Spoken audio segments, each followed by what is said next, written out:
Ground. The helicopter that you should be looking at off in the distance right now, we believe will have the two first ladies. We'll stay with these pictures and keep our eye on things just as you are doing. The initial first helicopter that landed had a lot of key White House staff people and some of the close security people closest to the two presidents who've been part of a huge security entourage here, part of all this. It doesn't look like from this particular location that we'll be able to see the two first ladies until they actually get out of the helicopter. And they haven't, off to my right, you can't, out of your picture right now, President Bush's limousine is parked very close by. There's some activity beginning to happen around it, more security. The helicopter that you should be looking at now, a third one is coming in. And we believe, in fact, that this is Marine One, which will be carrying the two presidents, coming right into your picture right now. You should, we'll just watch and listen. Should be landing right in front of us, right in front of us.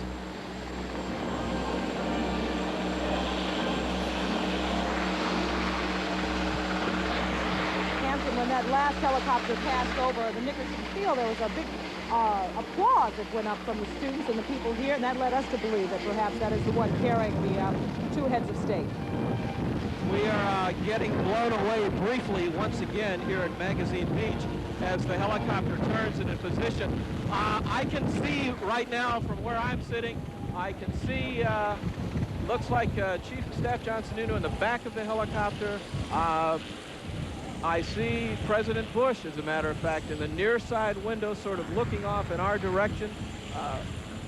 And I think the event is about to begin. So the helicopter noise is dying down very quickly now. Lots of activity here, lots of anticipation.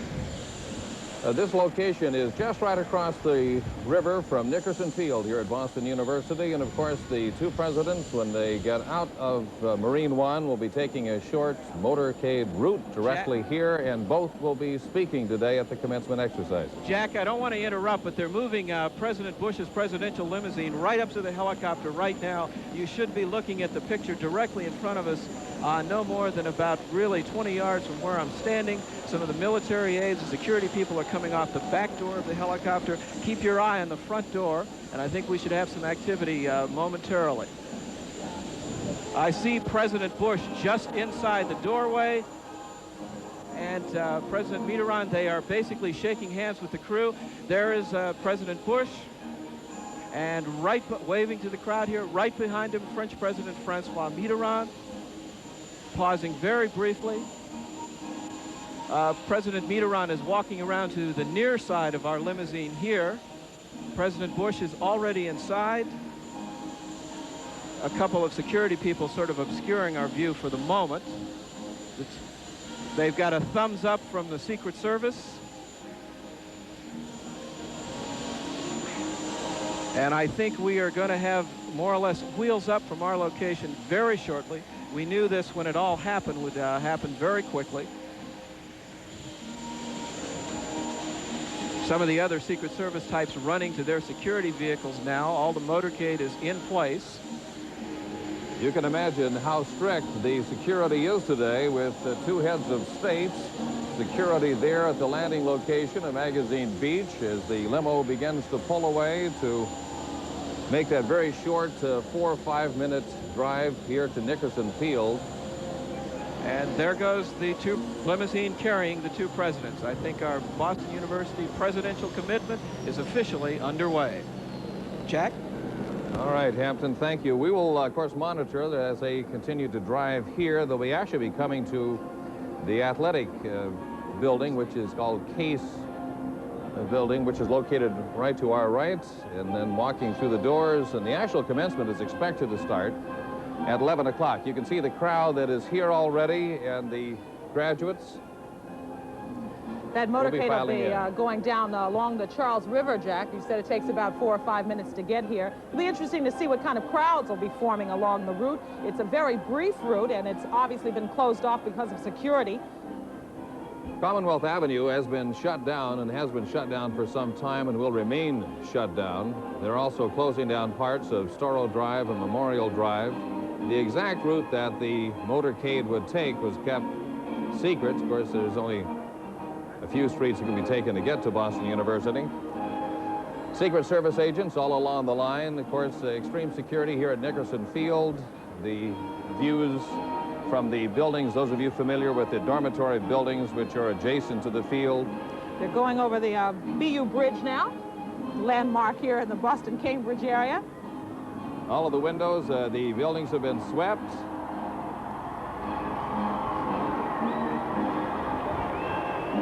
Applause behind us is going as they're showing 1989 on the screen. Of course, the big commencement year, and what a thrill this is for the more than 5,000 graduates of Boston University. They're joined by an estimated 20 to 25,000 family members and guests. Few crowds along, not too many people along the route there.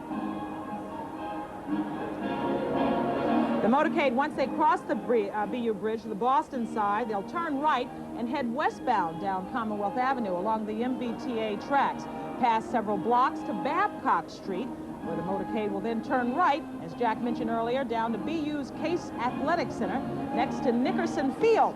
Now that's where our own Pam Moore is standing by live with that part of the route. Pam? We're right here on Commonwealth Avenue in Babcock. The streets are practically clear from the way they were earlier because all of the streets are blocked off, and now some people have gathered on the various corners waiting and anticipating the arrival of the presidential motorcade. Police cars are everywhere. Police are everywhere. There are helicopters above, police dogs we've seen, and even on the rooftops, people are mounted. Of course, high security everywhere, and now you're seeing the police cars that are ahead of the presidential motorcade. There were hundreds of people waiting for hours all morning today, waiting to get inside. You're seeing now the police motorcycles coming.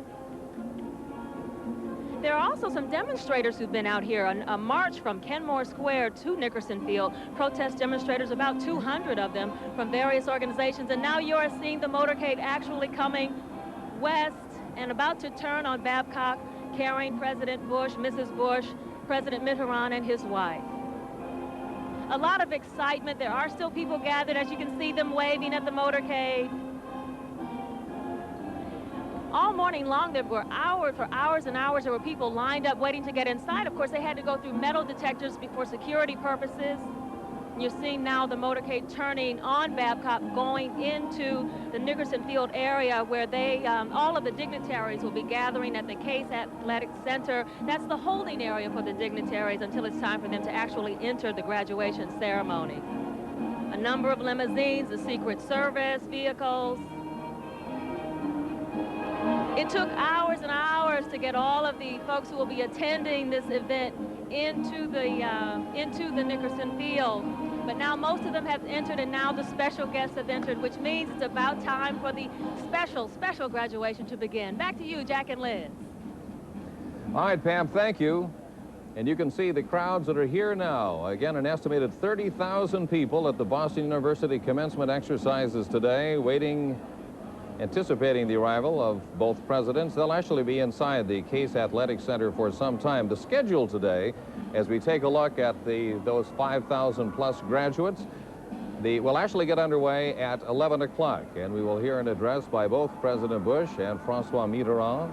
You know, Jack, we were talking about how these people have been working on this for hours and hours, getting all of this together. This has been no small feat. You've got Boston University, you've got Boston Police, State Police, I'm sure, the FBI, the Secret Service, the presidential group. So putting all this together at 8:30 this morning when we came here, as Pam said earlier, there were crowds of people standing in line who'd been here for a while. They have metal detectors similar to those set up in airport for airport security, and everyone coming into the Nickerson Field area had to pass through a metal detector. All camera equipment, all carry bags, everything was searched.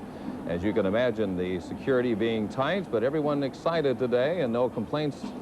It was interesting talking to a number of the students. The majority that I talked with today are very excited about all of this and think this certainly will help not only to remind them of a wonderful time of commencement, but to certainly put Boston University on the map. This is unprecedented. I believe it is the first time that two presidents have appeared at an American university at the same time to receive honorary degrees. I think you're absolutely right. You know, Jack, I probably have very few memories of my own commencement, which was what, 14, 15 years ago, but these students, I don't think, will forget this moment at all.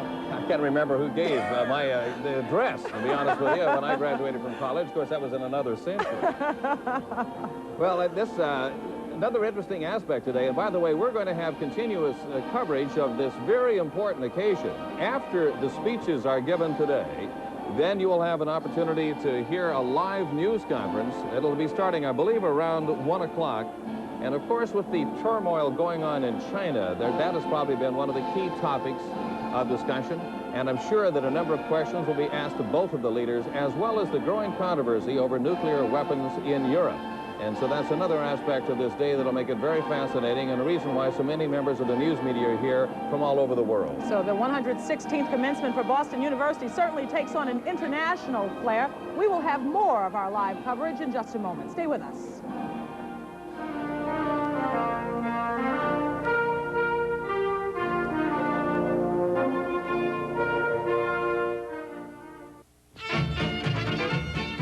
Not every Polish tradition has caught on in America, but there is one, Old Neighborhood Kielbasa. You'll like this Polish tradition so much, you might want to try others. Old Neighborhood. It's meaty, not mushy.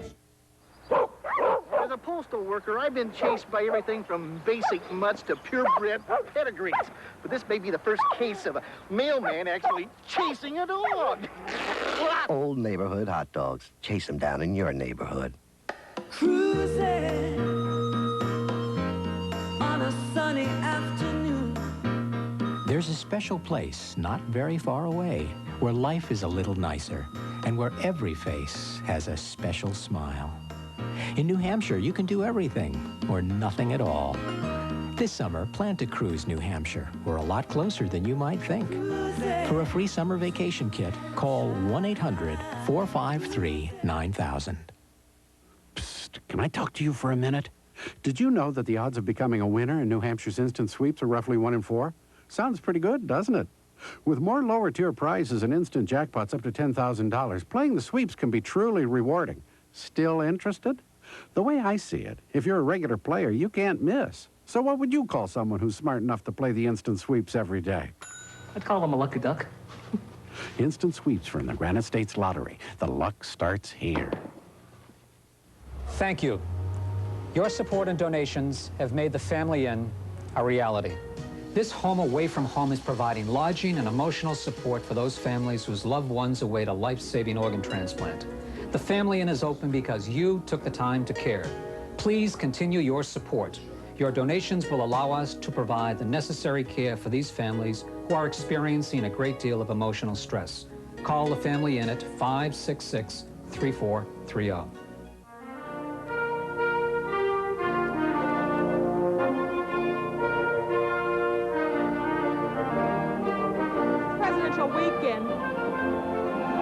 Continuing our live coverage of this presidential commencement at Boston University, where the 5,000-plus graduates are still filing into Nickerson Field. This presidential weekend in New England has been an opportunity for George Bush to get to know Francois Mitterrand as a colleague and strengthen relations as a leader of a very important ally. Of course, France could have a very strong influence on U.S. relations with the other nations of Europe. Let's go back now. Hampton Pearson with more details on this very important relationship. Hampton? Well, Jack and Liz, perhaps the best way to describe the current state of French-American relations these days is businesslike. And the business this weekend has been really the very unique role that France can play in the future of European security. Foreign policy and national security experts believe French President Francois Mitterrand can play a major role in mediating the current dispute between the United States and West Germany over the future of short-range nuclear missiles in Europe.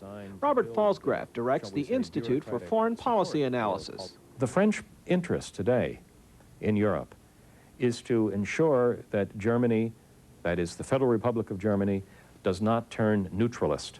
In other words, does not abandon its very close relationship with the alliance. West Germany has called for early East-West talks aimed at reducing the short-range missiles. The U.S. and Britain want to keep NATO's short-range Lance missiles in West Germany and possibly modernize them. The missiles in Germany are a first line of defense for much of Europe from Warsaw Pact countries. West German Chancellor Helmut Kohl is under intense domestic pressure to reduce his country's exposure. France is very sensitive to the Germans' dilemma. President Mitterrand has close personal ties to Chancellor Kohl, and next to Margaret Thatcher is considered the strongest U.S. ally in Europe. Stanley Hoffman heads Harvard's Center for European Studies and has close personal ties to the Mitterrand government. He believes that when Mitterrand meets with George Bush this weekend, there will be a lot of talk about West Germany and Chancellor Kohl.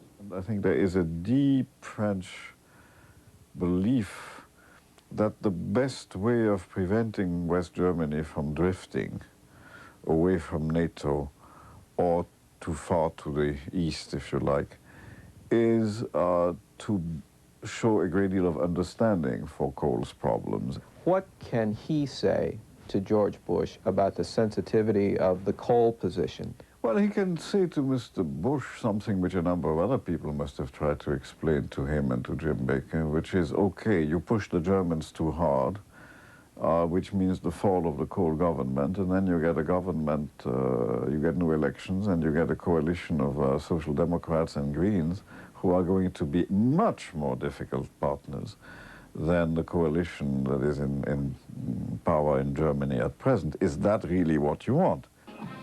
Mitterrand's hand was strengthened this week when at the Pentagon, West Germany's defense minister began dropping broad hints about a more flexible stance. Last May, Francois Mitterrand became the first French president since Charles de Gaulle to win re-election to a second 7-year term. French voters celebrated, saying they wanted the socialist president to steer a more centrist course. It was a far cry from 1981. Mitterrand came to power with the active support of the French Communist Party and a radical program for social and economic reform. Midway through his first term, Mitterrand adopted a much more conservative stance. The changes revived a struggling French economy and drastically reduced the influence of the French Communist Party. He embraced the Communist Party in order to strangle it. And the Communist Party has never recovered from that embrace. Mitterrand showed his own independence most recently when he agreed to meet with Yasser Arafat, the leader of the Palestine Liberation Organization. French Jewish groups demonstrated, shouting slogans saying Arafat is an assassin and Mitterrand is an accomplice. But while in Paris, the PLO leader said his organization's 1964 charter calling for the destruction of Israel is null and void. I have been elected not according to the charter. I had been elected according to the political program, which had been mentioned, two states solution. Professor Stanley Hoffman says this is Mitterrand's way of prodding both the Americans and Israeli Prime Minister Yitzhak Shamir. I think there is going to be a little prodding role here too, trying to see whether the administration could move a little bit faster, both in its dialogue with the PLO and in pushing Israel beyond the really very minimal position that Shamir has taken. Independence and a desire for European unity are part of the legacy of Charles de Gaulle. The World War II hero became French president in 1958 and towered over French and European politics for years. Boston University history professor William Keeler says it was de Gaulle who laid the foundation for the modern French presidency. He will obviously be remembered, particularly by Americans, as the man who withdrew France from the integrated military command system of NATO, built the independent French nuclear deterrent, and began really, many people forget this, to pursue détente with the East before the Germans did. De Gaulle really, in my view, was the first European leader to recognize that and to openly warn the Europeans that they could no longer depend 100% on American military support. For Mitterrand, a modern-era French president, that means preparing his economy for 1992, when virtually all trade restrictions between European common market countries will be eliminated, and encouraging Germany to remain a major force inside NATO, so that France remains free to pursue an independent national security policy. France has had the luxury, as a result of German participation in the integrated command structure, of eating a la carte from the NATO menu. Whenever French national interest collides with American national interest, you can be certain that French national interest is going to win out. The Bush-Mitterrand meetings this weekend kicks off an intense period of diplomatic activity for both leaders. In the next few weeks, Soviet leader Gorbachev travels to Paris for meetings with Mitterrand. At the end of May, President Bush travels to Europe for what many believe will be a crucial NATO summit. And in mid-July, the economic summit will be held in Paris, coinciding with the bicentennial celebration of the French Revolution. So as you can see, the two presidents certainly had a lot to talk about at Kennebunkport. And really in the upcoming speeches, we may get some idea of just how good those meetings went. The early guidance towards the tail end of last week was that President Bush, in his address to the commencement class here, would have a fair amount to say about NATO, but they were somewhat holding off on the balance of the speech, depending on the outcome of those meetings. That is our story from here at Magazine Beach for the moment. I'm Hampton Pearson. Jack and Liz. All right, Hampton, thank you very much. Along with 100 members of the American news media today, there's a rather large contingent here from France, the French journalists. And here to give us a French perspective on today's events is Jean-Luc Hess, who is the Washington bureau chief for Radio France. Bonjour. Bonjour, nice to be with you. Comment allez-vous? That's Très bien, merci, the extent of my French. You can see this is obviously a big event here in the Boston area and in this country. How do the French perceive today's events in this meeting? Well, it's always a big story for our French president when he's lucky enough to be invited by an American president and be on the show. You know, it's a big show, so I think Mitterrand is happy, and I think the French people are proud too to have their president standing there with the American president. Jean-Luc, how much do you think was accomplished yesterday in talks between the two presidents? Well, it was kind of a private meeting, as you know, and we don't have all the details of what happened there, but it seems it worked pretty well. It seems that the two presidents went along well. They are more friends today than they were yesterday, and that's already good enough in itself. And I think that they agree, and we know that they agree on the basics about NATO, about the East-West relationship. So I think they have been pretty happy with their conversations, and that's what we hear on the American side, on the French side.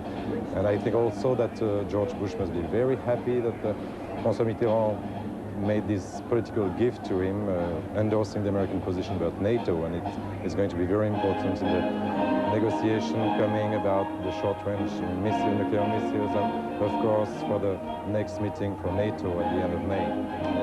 What do you think on a personal, man-to-man basis that Mr. Mitterrand wants to show Mr. Bush what kind of man he is, or what do you think he hopes to gain?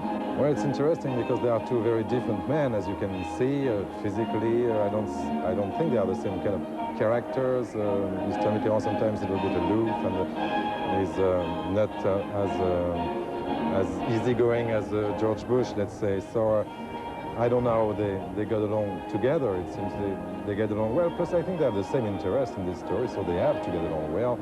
And I think also that François Mitterrand wants to be considered nowadays like the political leader of Europe. You know, Europe is going to be the big thing for us, French, but for all Europe. And I think Mitterrand would like to play this hand and would like to be kind of a spokesman for Europe for these political problems. And I think he's doing okay so far. All right, Jean-Luc, thank you. I look forward to hearing your commentary as we hear both presidents. Right now, they're located not very far from us at the Case Athletic Center. And they'll be coming out that door, 11 o'clock, things are getting official. Now we have a picture inside, and you can see Mitterrand just shook hands with John Silber. Now, inside, Jack, the two leaders will be greeted later on today by officials of Boston University, including the President John Silber. Dukakis there is shaking hands, Governor Dukakis with them. They'll also be meeting Boston Mayor Ray Flynn, we're told. There's George Kavarian, the Speaker of the House, welcoming these two leaders to Boston. Ray Flynn inside. All of the key Massachusetts and Boston politicians. You see the... Bernard Cardinal Law there of the Boston Catholic Archdiocese. Yes, other Boston University dignitaries are on hand. They're greeting them now.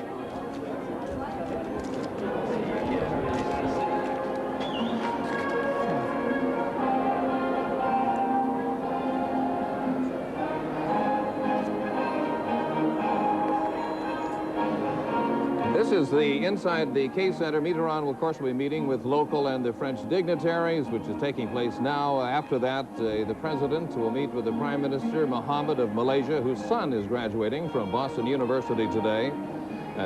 This informal talks and greetings are going on, last the next 5 to 10 minutes. Then the two presidents will appear at exactly 11 o'clock with the official start of the commencement. Elie Wiesel will deliver the invocation today, and of course there are a number of key moments, including receiving their honorary degrees. First Lady Barbara Bush will receive her degree first, I'm told, and then Professor Elie Wiesel will escort President Mitterrand to the podium, where the French president will receive his honorary degree and will deliver an address. President Bush will also receive an honorary degree and will deliver his address. And then following this graduation ceremony today, the two presidents will answer questions during a media availability. It was Nobel laureate Elie Wiesel's close friendship with Francois Mitterrand that is largely responsible for the French president's visit to Boston University. Earlier this week, I visited Wiesel in his New York apartment to talk to him about Mr. Mitterrand and the impact of his visit to this university. I think it's important. First, for Boston University is to get visibility. I think it became now one of the very good universities in the States. And I travel around, I lecture in many places. Now it is one of the very good places. So the country should know about it. I can tell you something which sounds funny. President Mitterrand received letters from some universities in Boston, angry letters, saying, why do you go to Boston University? Why don't you come to us? He told me that. So it's good for BU. As for Mitterrand, I explained to him the whole idea of a commencement, which is something we don't have in France. To speak to thousands and thousands of students and parents. It's a moving moment. Tell us about your friendship with President Mitterrand. How did you meet him? We have known each other for many, many years. It really began as a literary friendship. He heard a series of lessons that I gave on French national radio on the Bible. And for one reason or another, he was interested in what I said, and he wrote me a letter. And since then, we became very close friends. As far as the media is concerned, he's a very elusive personality. What can you tell us? Well, he's a man of great character. He was a young man, a minister in Mendes France cabinet, a member of the resistance during the war, prisoner of war. He escaped 3 times. So he's a man of strength, and I think of moral strength. Furthermore, he's an intellectual, a pure intellectual, meaning he deals with ideas, with concepts, with notions, as well as he deals with people.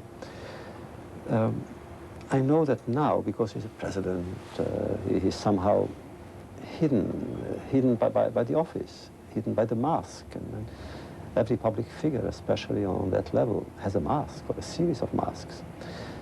Privately, he's a very warm person.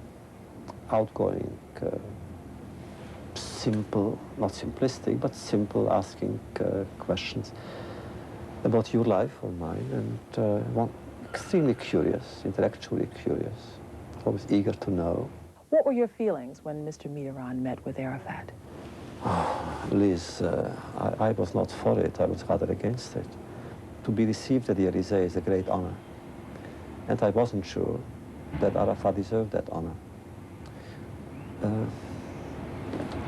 Then, because I made these statements, I was invited by the president to come to Paris and talk, and we discussed it.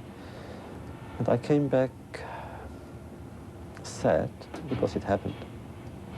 I would have preferred Arafat to be received by the foreign minister. It's enough. Or by the prime minister, but why by the president, who is a moral authority?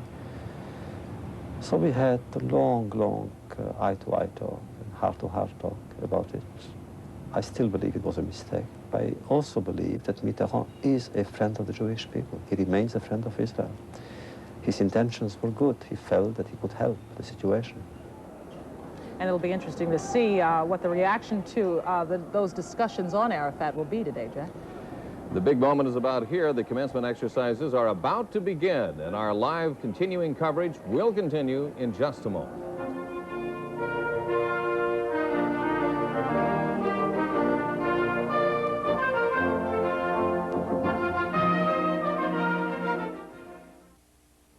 Hello, Ed and I are here at the patent office because we have come up with a completely new and exciting kind of wine cooler.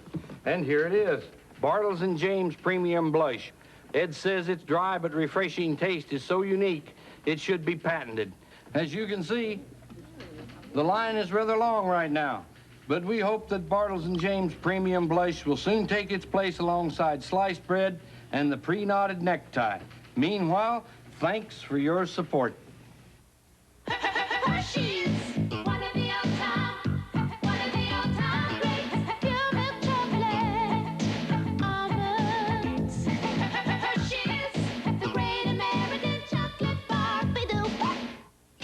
Innovation from Lee. The Natural Nail Care Collection. 6 multi-component kits by Lee to help repair, condition, shield, harden, reinforce, and beautify natural nails.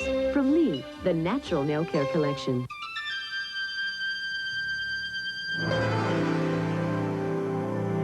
Cherished cat of the Orient.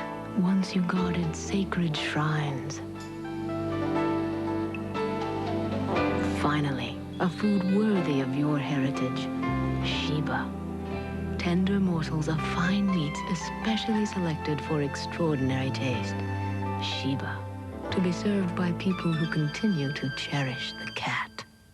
I'm Jim Martindale, and I'd like to tell you about the Garden Weasel. This 5-in-1 tool makes gardening fun and easy. The 3 rotary blades mesh with the topsoil, uprooting young weeds and creating a beneficial mulch. The Weasel cultivates to a uniform 2-inch depth. Remove the center blade for working around plants and vegetables. Use 1 blade for hard-to-reach areas. Made of a rust-free alloy, the Weasel is virtually self-cleaning. The Garden Weasel. Look for this display. Available at Rich's, Mars, Purity Supreme, and Ames. Makes a great gift.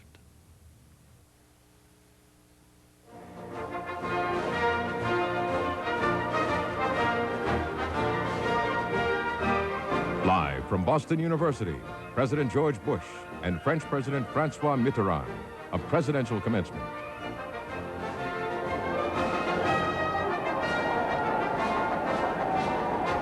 Live pictures coming to you from Nickerson Field, the scene of the commencement exercises for Boston University on an overcast day. Rather pleasant temperatures, 30,000 plus people anticipating listening to U.S. President George Bush and French President Francois Mitterrand, and they'll be giving their commencement addresses to this crowd in just a few moments from now. There is a threat of rain today, but we hope it'll hold out at least until this commencement exercise is over. One Bostonian and a BU graduate who knows well this university and members of the BU community is our own John Henning, who has a real good seat for this entire ceremony today, right down on the field. John?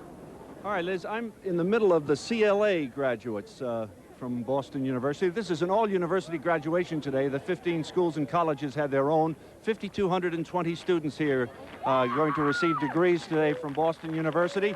They're starting to wave. They're starting to applaud. They're getting a little impatient. And the rain is beginning to fall a little. We're starting to feel some drops that started just a few minutes ago. A big day for Boston University President John Silver. In fact, an hour ago, he was up on the podium checking the seating arrangements. And you also, graduations, Jack and Liz, students give messages on top of their graduation caps. You'll see some over here that say Bush knew, which refers to the Iran-Contra affair. More than a few of the students wearing the Bush knew caps. I don't know if the president is going to see them from his point up there. The last time that this many people really were in this field was back in 1952 when the Boston Braves played here. Sibby Sisti and Max Serkant and players like that on the Braves. It was the last time that crowds of this size were here on a regular basis. This is a big day, 35,000 people here at Nickerson Field, awaiting now the President of the United States, the President of France, and the President of Boston University. Jack and Liz? All right, John, it'll be interesting to not only to hear the President George Bush today, but Francois Mitterrand does not speak English. He'll be speaking in French, so his speech will have to be somewhat longer as he waits for his speech to be interpreted one line at a time today. Right. John Henning, I want to ask you a question down there in the midst of the sea of graduates. Now, you told us about those the caps that had the Bush News signs on them. Do you see that kind of thing throughout the crowd, or is those just a few of the students? I saw more, as I said, more than a few. This row here has 3. There's one over there. Every couple of rows you see 2 or 3 of those caps. So it isn't just a small, isolated group. It's throughout the crowd, Liz. This is a terrific group right here, the College of Liberal Arts. Let me see if we can, congratulations, you're graduating today. Is this a big day for you? Yes, it is. It's a very big day for my family also. A lot of money. It costs too, huh? Oh, sure, sure. Lots of financial aid, too. Does it make it special that the President of France and the President of the United States are here to give the commencement addresses? Yeah, it makes it very special. I'll always remember who spoke at my commencement, that's for sure. You don't think it takes anything away from your commencement? Yeah, it does a little bit. I think it takes attention away from the students. But they're also speaking to us, so it adds to that, too. Okay, congratulations, College of Liberal Arts. No more wave? They had the wave going here a short time ago, Liz. And the rain is falling a little, so we hope it doesn't come down hard because it might put a damper on this day, but we are getting some scattered raindrops here now. All right, the two presidents will be coming up to the stage in just a moment from the Case Athletic Center. They're still talking to a number of the dignitaries you had a chance to see a few moments ago with political officials from the Commonwealth of Massachusetts as well as the city of Boston. A number of invited guests and dignitaries here today. The special reserve section is right behind us, and then you can see the general seating area with the students and their families behind them. The whole ceremony today probably will take about an hour and 15 minutes once it gets going, and they had warned us from the beginning that they will not start, of course, until the presidents decide to walk up onto the stage, and then it will begin with an introduction and an invocation. Elie Wiesel will be back on stage to give that, and then we'll be hearing from John Silver, the president of Boston University, and then the two presidents talking today. And it will be interesting as we listen to these speeches today, and I think the reason why so many of the journalists are here, including our colleague Jean-Luc from Radio France, is to hear what George Bush has to say concerning something very important to France, West Germany, the United States, that being the NATO alliance. I have a curious, Jean-Luc, if you could put this in perspective for us. Mitterrand is a good friend with Helmut Kohl. Right. And Kohl is under a tremendous amount of pressure now for them to get rid of these short-range missiles. Is this a major issue in France? It is not a major issue in France because France is no part of NATO anyway in terms of the military organization. But I think France understands very well what's going on in Germany. What's wrong with the mood of Germans today? Because after all, if there is a nuclear war in Europe, a limited one, it will be on their ground, on their territory. So we can understand as French how worried they are about it. So I think that Mitterrand can really help into this because he understands this problem, and he might have been a little bit more diplomatic than George Bush when it came to that. So I think he's going to help, and he could probably explain to Helmut Kohl, or he could make it acceptable for Helmut Kohl to wait, just to wait a little bit more before rushing into negotiations with the Soviets. And I think that's going to be okay, and I think that there will not be a huge crisis inside NATO. I mean, Europe cannot afford this. But you have to understand also that Helmut Kohl has to survive politically. He's a politician. And what if his people don't re-elect him next year because they don't agree with his position? So you have to understand the whole situation, and it's a very tricky one for Helmut Kohl and his coalition. And he has been pro-American so far, so I guess this administration would like to have Mr. Kohl in charge next year again.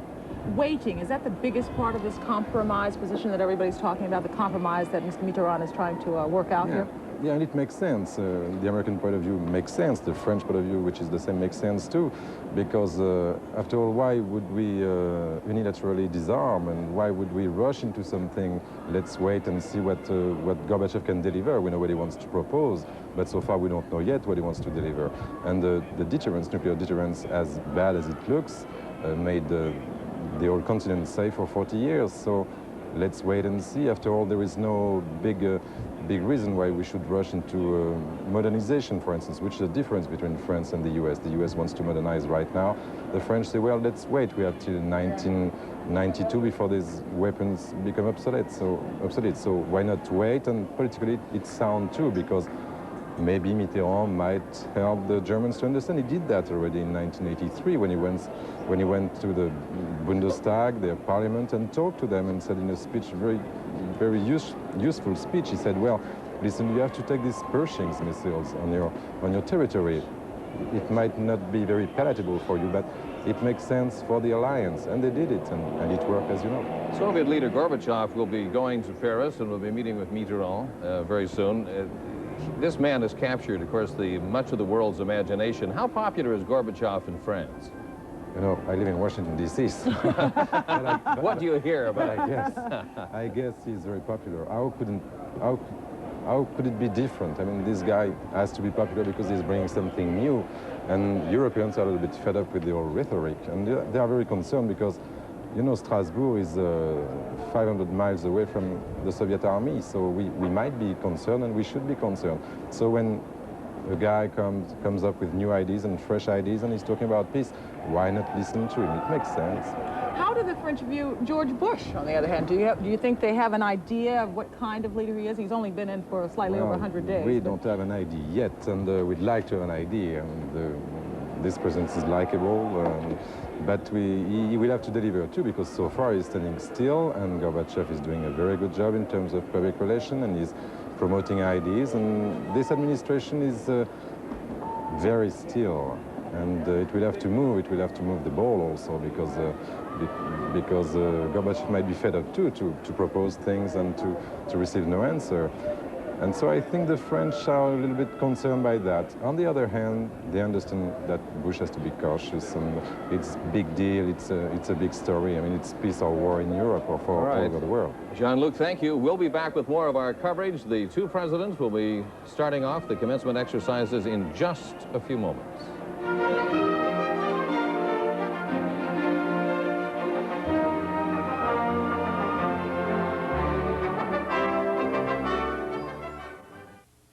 Every so often, an idea comes around so incredibly. No! It changes the whole world.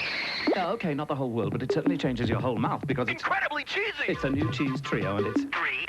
Yes, 3 kinds of cheese on 2 flame broiled patties from Burger King. Swiss cheese. American cheese. Monterey Jack. Altogether for a taste that is absolutely unique. It's more than a cheeseburger, much more than a cheeseburger. Cheese trio from Burger King. Yes, stupendous. Delicious. Tremendous. But it's got one problem. Time. So you better. Hurry! Because cheese trio won't be at Burger King long.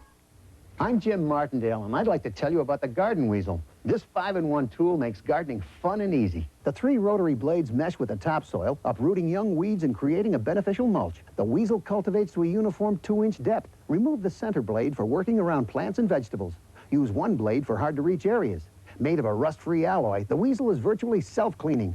The garden weasel. Look for this display. At True Value, Ace, Service Star, HWI, Coast to Coast, Hardware Hank, and Our Own Hardware. Get cash back! Yeah, cash back! Incredible savings! What a deal! You've heard all the cashback deals, but now there's something worth saving money on. Suzuki's 4-wheel drive Sidekick. Sidekick gives you a soft ride, a comfortable, roomy interior, hardtop or soft top, automatic or 5-speed stick. And now you can get $500 to $1,500 cash back from Suzuki on selected Sidekicks. If you want to save money, save it on something worth driving. See your Suzuki Sidekick dealer today.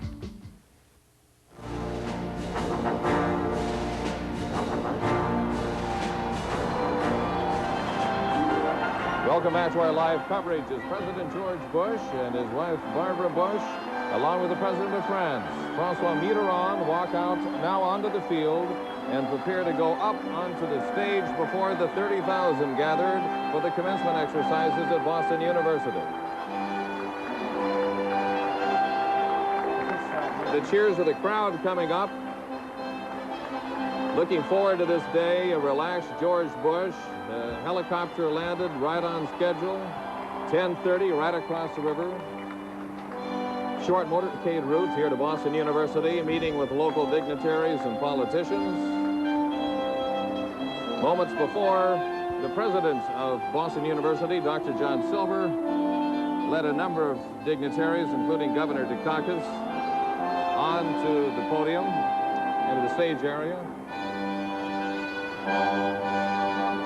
Bernard Cardinal Law was there. There's the president. Both he and Mrs. Bush will be receiving honorary doctorate degrees. Also an honorary doctorate degree for Francois Mitterrand. You can see a big smile on John Silver's face. There's the French President Mitterrand, who is accompanied this trip by his wife, Danielle, who rarely visits with the president, but she is here with him today. It's got to be a big day for John Silver, Jack. Now walking to the podium will be Dr. G.B. Metcalf to officially start this commencement exercise, the 116th in the 150-year history of BU. Boston University is now in order.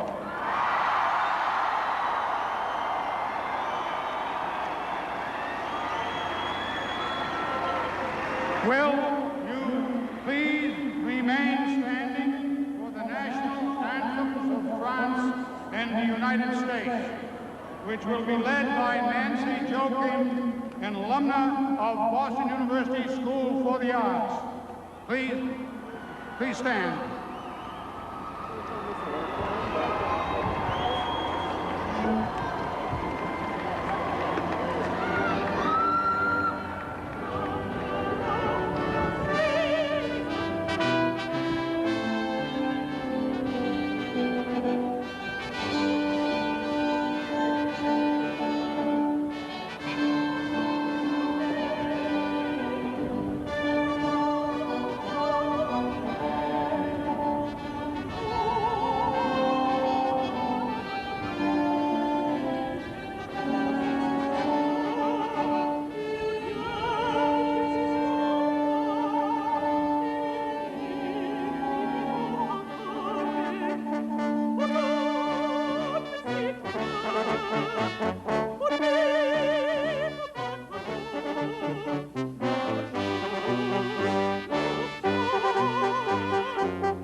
Do a good job.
Please be seated.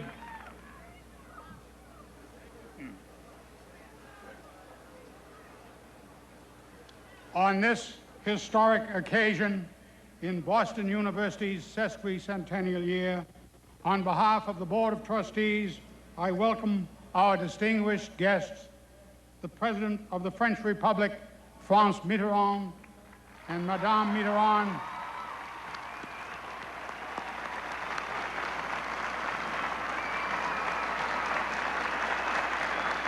the President of the United States, George Bush, and First Lady Barbara Bush,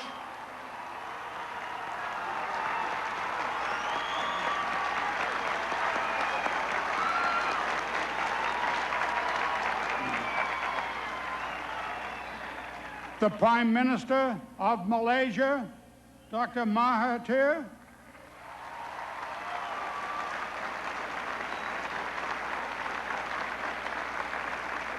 His Excellency Michael Dukakis, Governor of the Commonwealth of Massachusetts,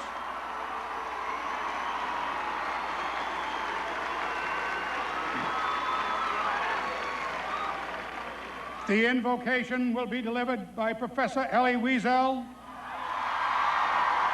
University Professor and Nobel Laureate for Peace.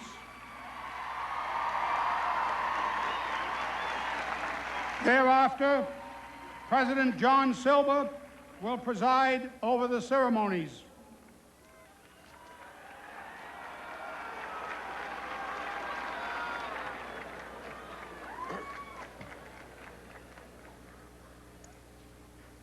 Our Father in heaven, please keep the rain for next 2 hours.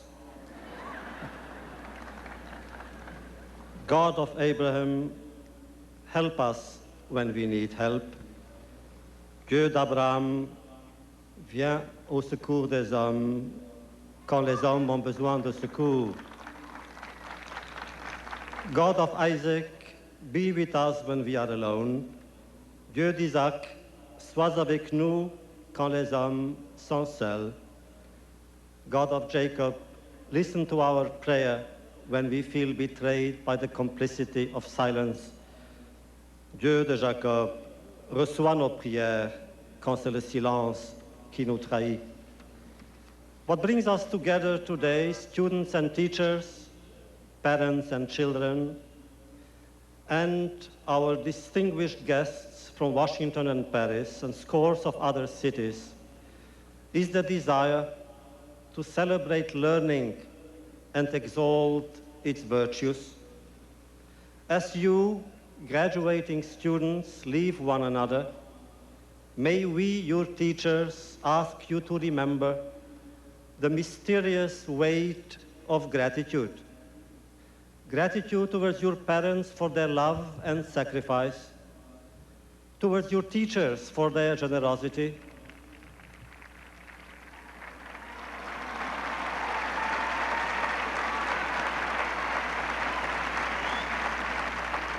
and gratitude towards your friends for their friendship.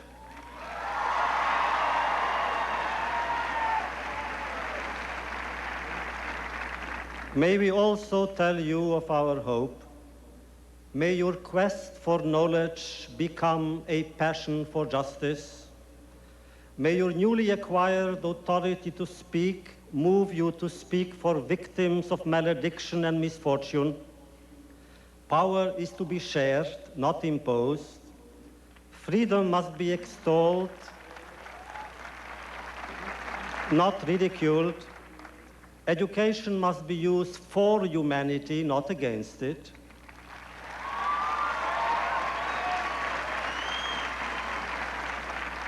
Not to obtain power, but to humanize it. Not to impose your will or your views on others, but to discover theirs in an atmosphere of respect and understanding. Remember, students, this year, remember every person everywhere reflects the image of the Creator who has no image. Every person everywhere can destroy worlds or redeem them. Remember that redemption justifies humanity's hope. Destruction betrays it. Remember, like everything else, words can hurt or heal, elevate or humiliate, bring the heavens down into the mud, or lift the dust and transform it into stars. It depends on you, and mostly on you, whether they become swords of hate or prayers for compassion.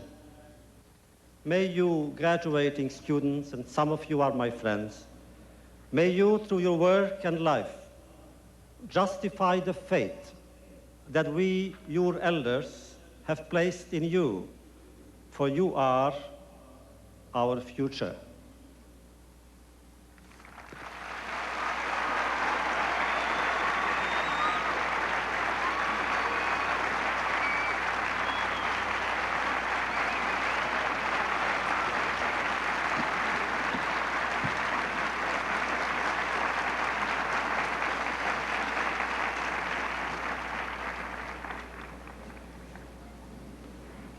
President Bush, Mrs. Bush, President Mitterrand, Madame Mitterrand, Prime Minister Mahathir, Your Excellency Governor Dukakis, Your Eminence, members of the faculty, graduates, parents, guests, and friends.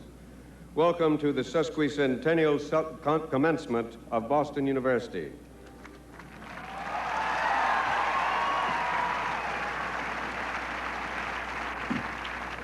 I now present Kimberly Ann Sudnick, a graduating senior from the College of Liberal Arts, who will speak on behalf of the senior class. Miss Sudnick.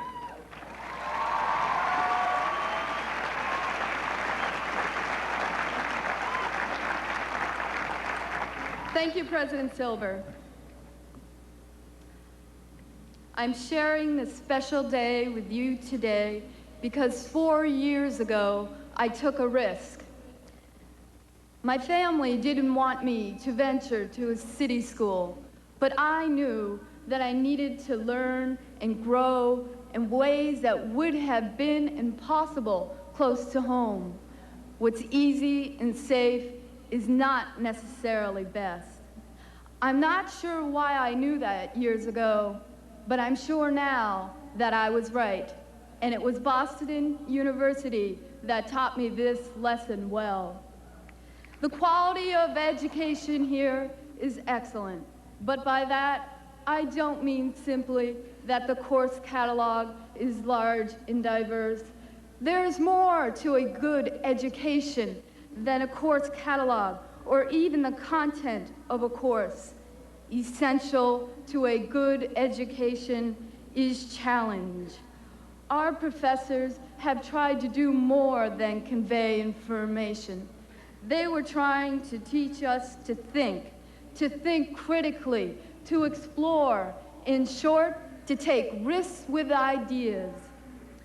For children, the written word is truth, but for us, the written word is the labor of a thinking person, and we as thinking people have an obligation to evaluate and analyze. For children, the written word has no source, but for us, the written word is the work and the labor of a thinking person. In our papers and classroom discussions, we have learned to challenge systems, arguments, conclusions, hypotheses, and results, because that is the road to truth. It is by challenging existing knowledge that new knowledge is uncovered. In physics, Newton unseated Aristotle, and Einstein overthrew Newton. As the economist Samuelson once said, funeral by funeral, theory progressed.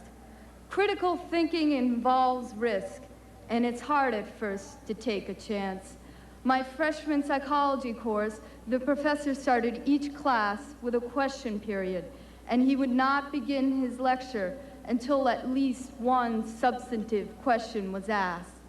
We sat there sometimes for several minutes in awkward silence. This year, my senior year, I took a philosophy course in which the professor offered extra credit to students who challenged him.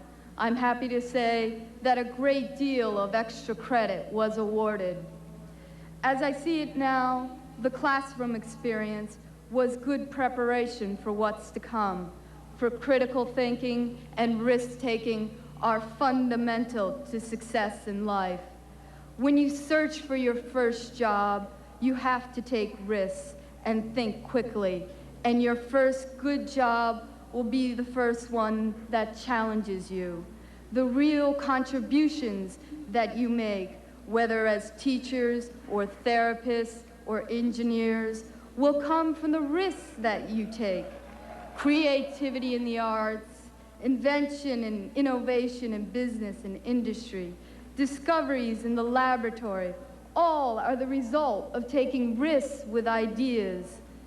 As we explore and challenge, we'll not always succeed, but when we fail, we must challenge again in a different and more effective way, for that is the path to success.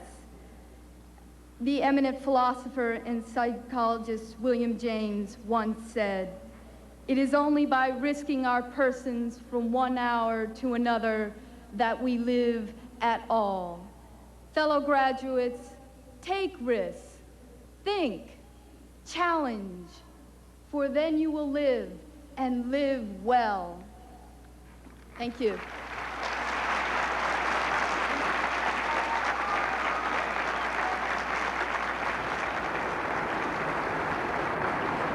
That was Kimberly Sudnick, who is from Long Meadow, which is out in the western part of the state, who challenged her fellow graduates and everyone here about taking risks. I had a chance to talk to her just before, both Liz and I did, and we understand now why she was chosen, her enthusiasm for Boston University, and of course taking risks, something John Silver knows an awful lot about. In a few moments, we'll be hearing from the two presidents, President Mitterrand of France and President George Bush. That in just a moment.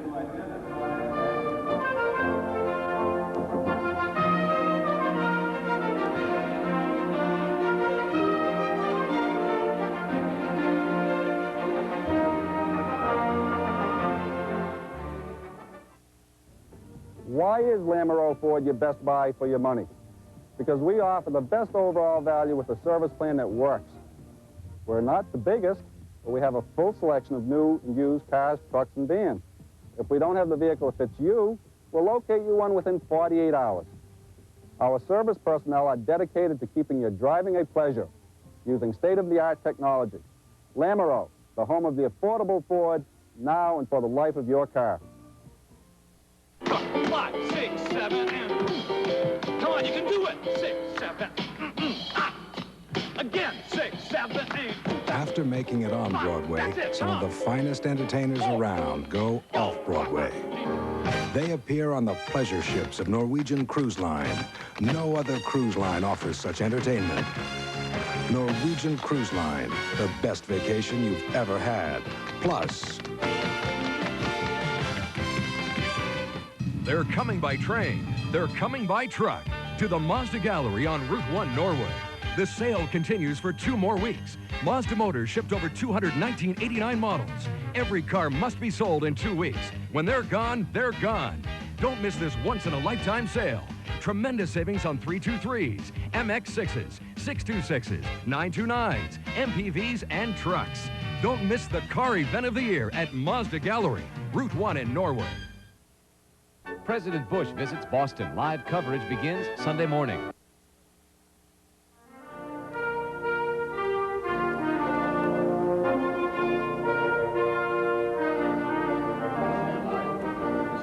Continuing our live coverage of the 116th commencement activities here at Boston University, where in a few moments both world leaders will address this crowd and hopefully address the world with some statements about foreign policy. With us, joining us right now, is Senator John Kerry, who's a member of the Foreign Relations Committee. Jack?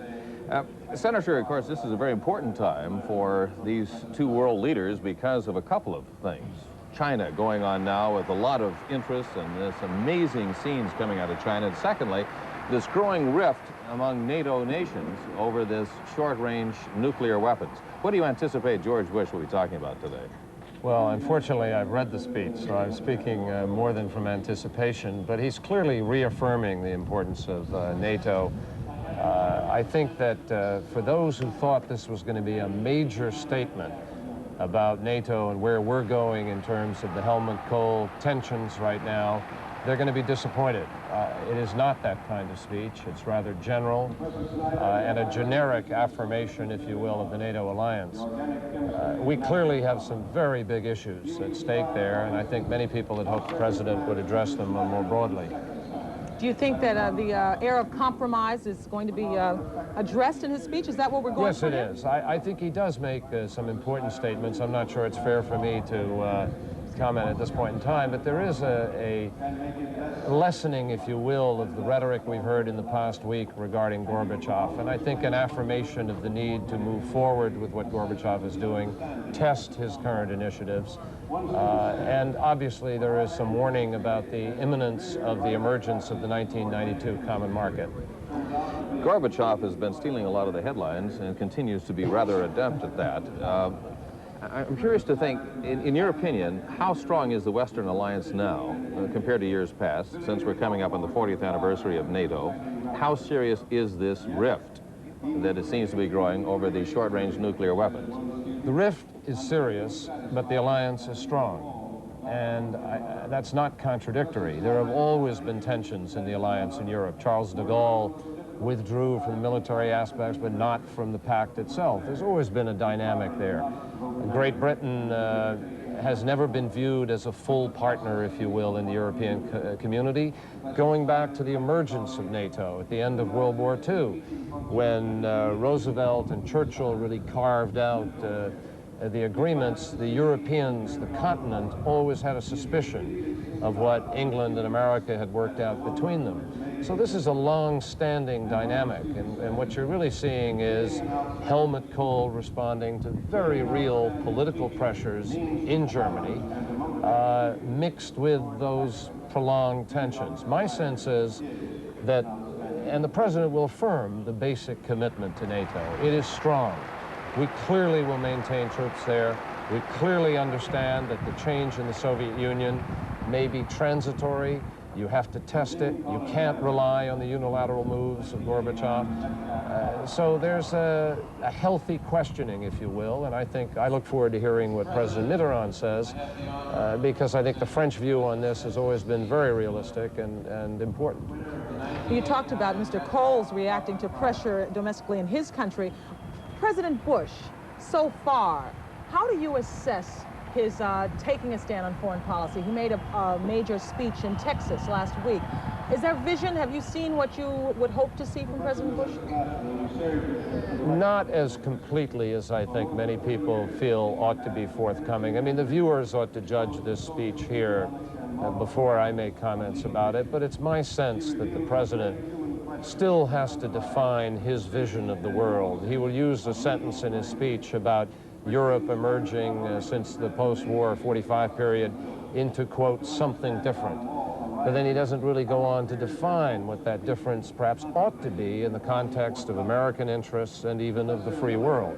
I think that the President is still feeling his way there.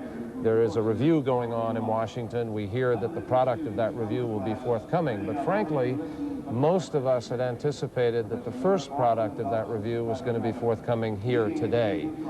And I think the speech does not articulate the kind of breadth of vision, sense of where we ought to move in the negotiations, opportunities for a new alliance that many had hoped. Of course, these are amazing times, and I'll go back to, I mentioned earlier about China, seeing the pictures coming out of China today, and the major changes going on within the Soviet Union. Of course, the troops are already out of Afghanistan. What do you see as the world now? Are we to the point where tensions have backed off enough that we can take some very, very big steps? Or are members of the Senate still somewhat wary of totally trusting Gorbachev? And well, nothing that we ought to do, Jack, with respect to the Soviet Union should be based on trust. That's not the question. We're not going to create a treaty based on trust. We're going to create a treaty based on our ability to verify it and based on a series of processes which guarantee a peaceful process, and that's why you negotiate a treaty. What you ought to do, based on what Gorbachev is doing now, is take advantage of an opportunity to help push the process and achieve the kind of peace that we want and that will meet our interests. Clearly, when we're spending $300 billion on defense, almost $150 billion of which is for European defense, it's in our interest to try to define how we could reduce that burden on the United States. Right now Senator. At the podium, thank you very much, Senator John Silber is about to recognize Barbara Bush, who is going to receive an honorary degree in just a few moments. To escort Madame Mitterrand to the podium.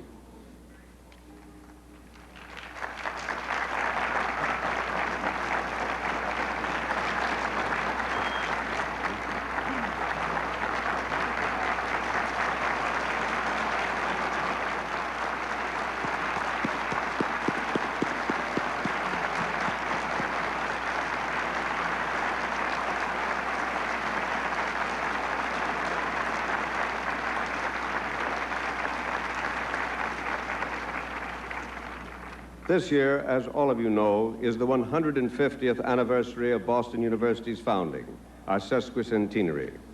Boston University has been, from its beginning, dedicated to the proposition that every human being, regardless of race or sex or religion, must be given every opportunity to maximize his or her full potential.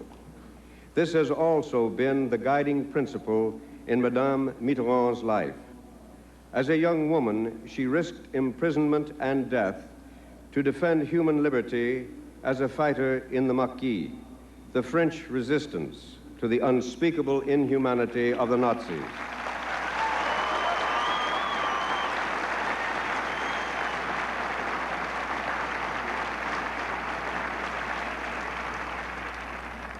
Since the days in which she defied the Nazi invaders and occupiers of her homeland, she has worked with great dedication to ensure that the dehumanization and barbarism that she fought then should never be allowed to rise again. She has traveled through the world to support the cause of freedom and the dignity of the individual, with special attention to the rights of minorities, women, and third world people. She founded and has served with distinction as the president of France Liberté, an organization dedicated to advancing human rights throughout the world. It is therefore most appropriate that we should recognize this remarkable person during this auspicious year in our history. By order of the trustees of Boston University, I am honored to present to her the first Boston University Sesquicentenary Medallion. Ladies and gentlemen, Madame Danielle Mitterrand.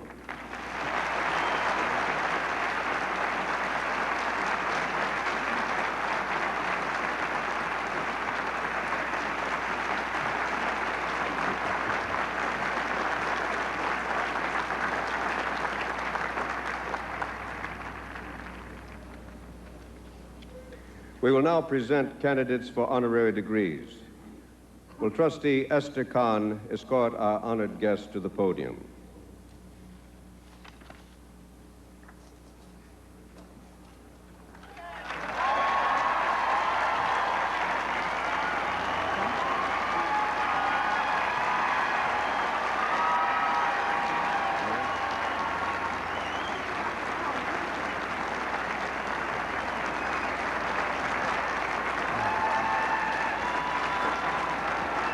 Tremendous round of applause for Barbara Bush, who will receive an honorary degree in humane letters. Barbara Bush, you have shown us how a life of intense dedication to family can be expanded into a life of exceptional service to the community and to the nation. Your efforts on behalf of literacy, of single mothers, of cancer research and treatment, of AIDS patients and the homeless have been tireless and innovative. You have not been content merely to lend your name to various worthy endeavors. You have not been content to establish and guide such institutions as the Foundation for Family Literacy. You have not been content with making speeches, creating programs, fundraising, and administering. You have gone beyond all these to make an extended family of all those who are in need of help. You have personally served and befriended children stricken with cancer, adults facing illness and death, mothers grieving for children who have been killed, and unwed mothers and their children who think that no one cares. You have not only mobilized national resources, you have helped with your own hands, your own heart, person to person, face to face. Your life has been given both to public benevolence and to those little, nameless, unremembered acts of kindness and of love of which the poet Wordsworth speaks.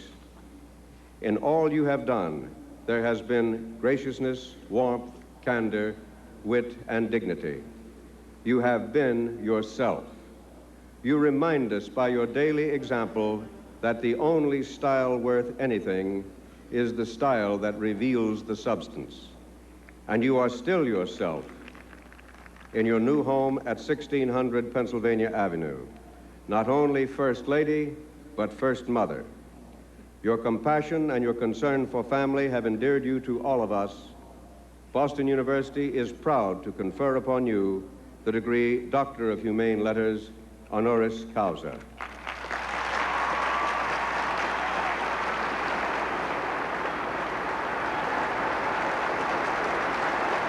Enthusiastic applause greets Barbara Bush, popular everywhere she goes, and certainly here among the students of Boston University. Essentially, the First Lady is getting an honorary degree for all of her public service, and most importantly, for being herself, which is a pretty special thing. Well, she is that.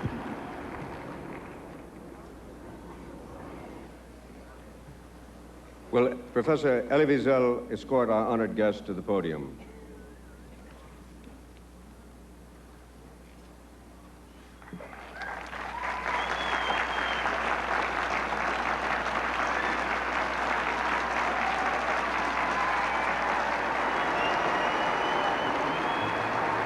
French President Mitterrand, honorary law degree from Boston University, standing next to his good friend Elie Wiesel.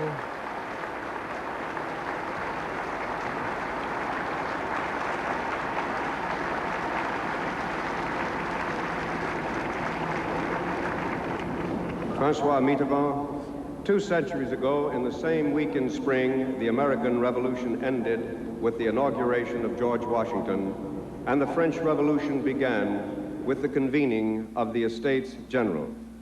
French aid had been crucial in winning the American Revolution, and our peoples have ever since maintained a fascinated and mutually critical amity, best described by the French word cousinage. We are cousins, and it was as cousin among cousins that an American soldier stood in Paris on July 4th, 1917, and declared, "Lafayette, we are here." France faced the gravest dangers of her long history just as you reached manhood. You were at her side, spilling your blood on the ancient battlefield of Verdun, escaping from a prison camp to return to France and the resistance. The lessons you learned then, that freedom is not free, that those who accept dishonor to avoid war will get both, that military strength is the price of peace, have guided your conduct of French foreign policy. You have stood for a vital, independent France that is also a leader in the creation of a new Europe, and you have completed the reconciliation between France and Germany begun by your predecessors. Defender of human rights and the sanctity of the individual, you have earned, as few world leaders since the end of the Second World War, the name of statesman. In domestic policy, you have, in the spirit of Montesquieu, presided over the evolution toward a two-party system, effectively reshaping the political landscape of France in ways that help fulfill the promise of the revolution. The challenges you have made on the face of Paris, the changes you have made there are among the most dramatic since the days of Baron Haussmann. The new entrance to the Louvre, the Musée d'Orsay, the Opéra Bastille, and now taking shape on the drawing boards of architects and in the chips of computer programmers, the Bibliothèque de France, exemplify a dedication to glory in cultural institutions and in the buildings that house them that is archetypically French, limited by no bounds of dynasty or party. Writer, intellectual, soldier, statesman, you are a true son of the mother of arts, of arms, and of laws. Boston University, which granted its first honorary degree to Ferdinand Foch, Marshal of France, now proudly confers upon you the degree Doctor of Laws, honoris causa.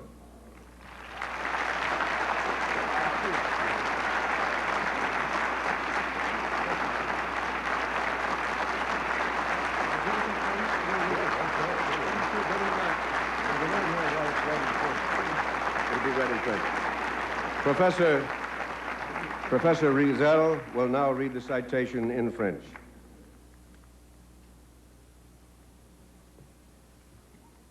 François Mitterrand. Il y a 2 siècles et pendant la même semaine printanière, la Révolution américaine s'achevait avec l'inauguration de George Washington et la Révolution française commençait avec la convocation des États généraux. L'aide française fut essentielle au succès de la Révolution américaine.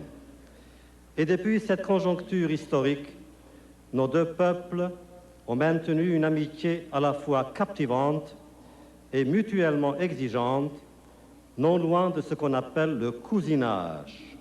Nous sommes cousins. Et c'est en tant que cousins, entre cousins, qu'un soldat américain, arrivé à Paris le 4 juillet 1917, déclara « Lafayette, we are here ».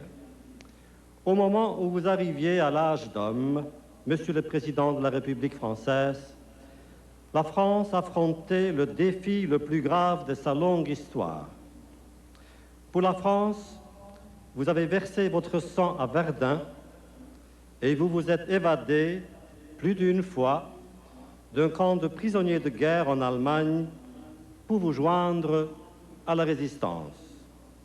La leçon que vous avez tirée de cette expérience, c'est que la liberté n'est pas sans prix, que s'abaisser jusqu'au déshonneur pour éviter la guerre attire et la guerre et le déshonneur, que la paix s'achète au prix de la puissance militaire. Ces leçons vous ont dirigé dans la conduite des affaires étrangères de votre pays. Vous vous êtes toujours déclaré en faveur d'une France dynamique et indépendante, une France qui se veut chef de file dans la création de la nouvelle Europe. Vous avez mené à terme la réconciliation entre la France et l'Allemagne, commencée et poursuivie par vos prédécesseurs. Défenseurs des droits de l'homme partout, de la dignité de la personne à tous les niveaux, vous êtes, Monsieur le Président de la République française, de cette poignée de dirigeants de l'après-guerre qui ont mérité le titre d'homme d'État à l'échelle de la planète. Voice of Elie Wiesel reading the honorary degree, the language in French. President Mitterrand does not speak English. He will be delivering his speech in just a moment in French.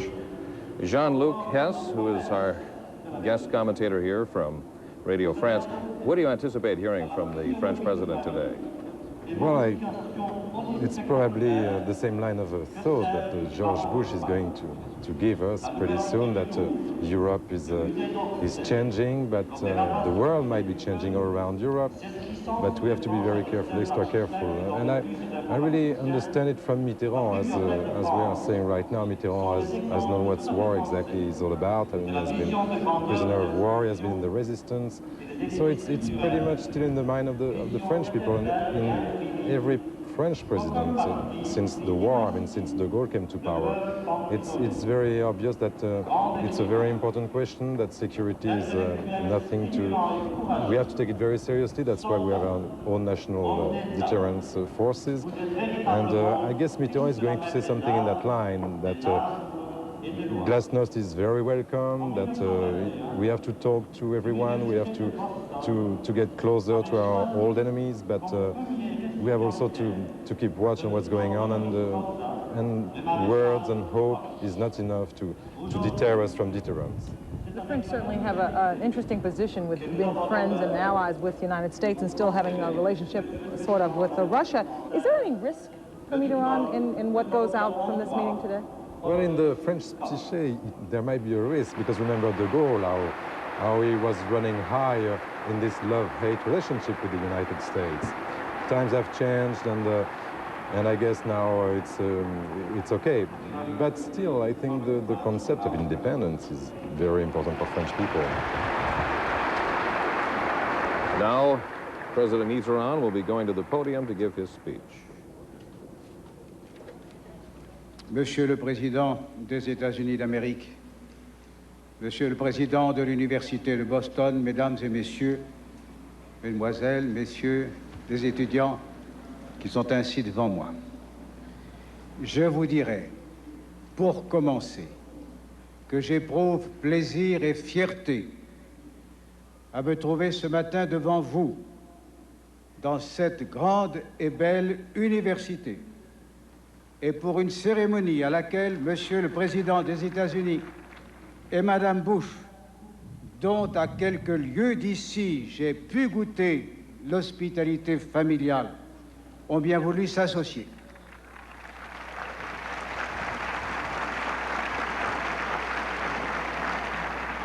President of the United States, President Silva, ladies, gentlemen, students, I would first of all like to say how very happy and proud I am to be here this morning, here in this great and fine university, and for a ceremony to which the President of the United States and Mrs. Bush have been good enough to associate themselves after having received us with such warmth, only a few leagues away from here.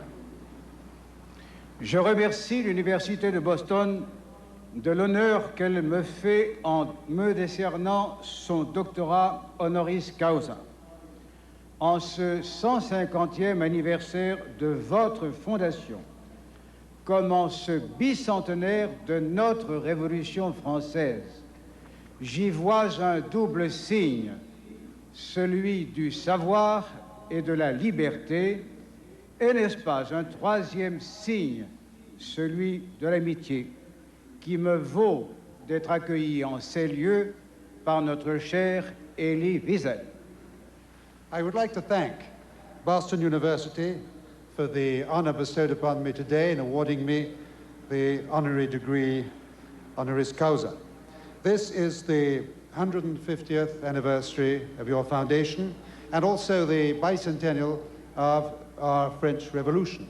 And I think here there is perhaps a dual symbolism, the symbol of knowledge and of freedom.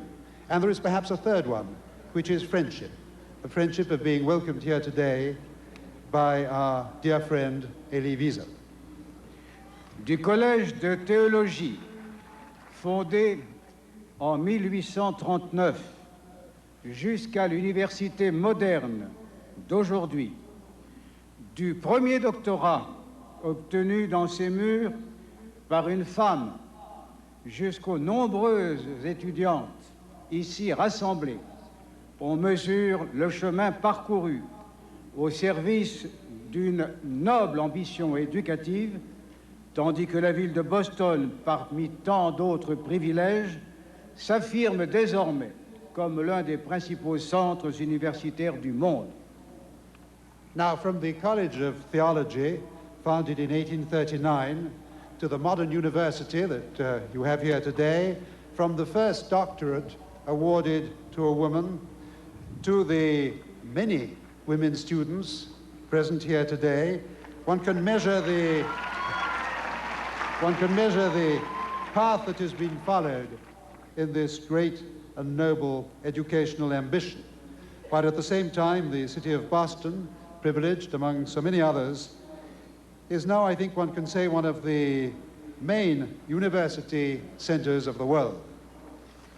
Reçu dans cette ville, j'évoquerai d'un mot l'élan que suscita chez les Français de la fin du XVIIIe siècle le combat des insurgés américains et combien fut précieuse en retour pour notre première République la solidarité de la jeune Amérique.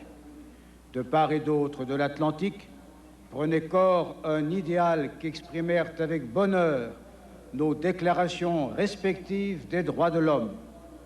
Dans votre succès, nous perçûmes l'approche du nôtre, ou pour le dire à la façon de Kant, dont vous êtes, Monsieur le Président de l'Université, un familier, nous y vîmes, selon l'expression même du philosophe, que je cite, la preuve de l'aptitude au mieux du genre humain. Dans les convulsions du siècle finissant, apparaissaient radieuses les promesses de la liberté. Now, as I'm being received here in this city, I would like to say something about the tremendous enthusiasm that was created among the French at the end of the 18th century by the combat waged by the American insurgents. And I would like to say how important it was, the other way around, for our First Republic to enjoy the solidarity of the young American nation. On both sides of the Atlantic, an ideal was taking shape that was extremely well put in our respective declarations on human rights. And it was your success in which we found and we sensed the beginnings, the approach of our own success. And here I would like to quote the philosopher Kant and President Silber. This is a name very familiar to you.